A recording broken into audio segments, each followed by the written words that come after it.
Cerca Teleeuropa sul tuo Play Store o Apple Store e scarica la nostra app.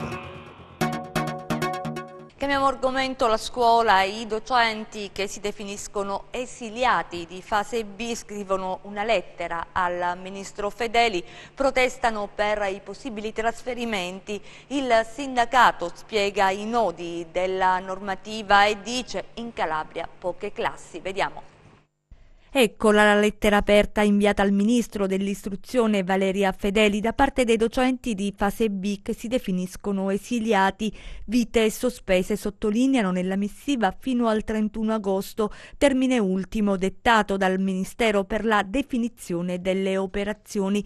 Insegnanti che scrivono: sono ormai 2 anni che moltissimi vivono l'incubo dell'immissione in ruolo su un'altra provincia, non quella in cui permanevano da svariati anni, lavorando con incarico annuale, bensì una provincia capitata a caso grazie ad un algoritmo che una commissione tecnica di fior di ingegneri ha contestato in parte e per l'altra non ha potuto neanche tentare di dare una spiegazione, visto che mancavano i dati basilari. Dal MIUR nessuna risposta chiara, interrogativo non il solo, in una storia divisa in fasi cominciata nel 2015. Tra regole nuove e vecchie, si denuncia ancora, sono i docenti deportati, è scritto proprio così, e le loro famiglie, che anche quest'anno hanno vissuto un'estate infernale tra caldo e attese.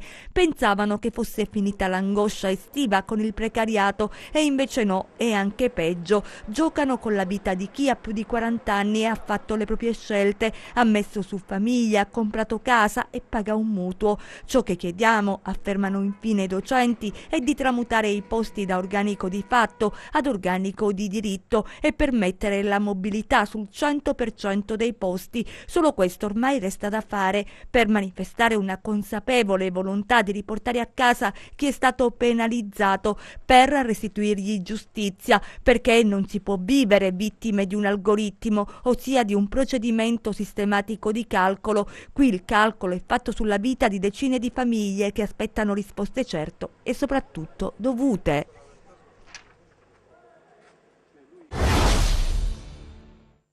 Questi sono gli effetti della legge 107, che ha un po' sparigliato le attese di molti docenti, per cui anche questi della fase B si trovano in una situazione abbastanza particolare, per cui le possibilità di rientrare in provincia o addirittura nella regione Calabria cominciano ad affievolirsi sempre di più.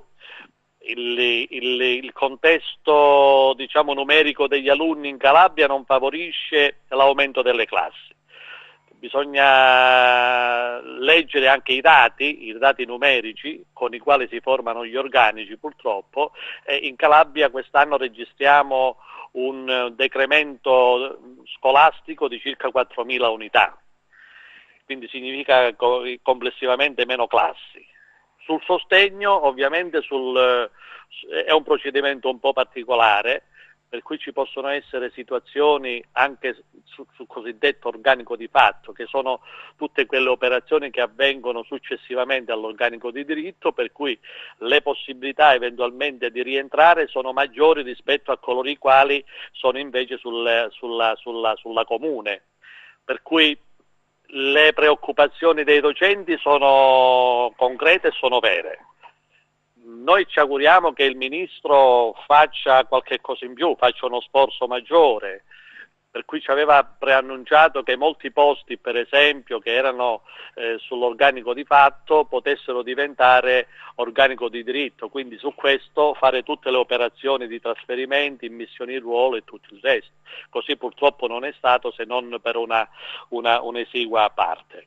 Quindi, come dire, le disillusioni di tutti questi docenti messi in ruolo con la legge 107 in modo molto non razionale comporta anche purtroppo il rischio di non rientrare in tempi utili nella propria provincia, nella propria regione. Sul sostegno io ho un dato che riguarda per esempio la provincia di Cosenza, per quanto riguarda anche la scuola di primo grado, quindi la scuola media. Probabilmente i posti destinati alle assegnazioni provvisorie, alle utilizzazioni, si aggireranno intorno alle 250 unità. quindi un discreto numero che però non potrà soddisfare tutti quelli che si trovano fuori provincia.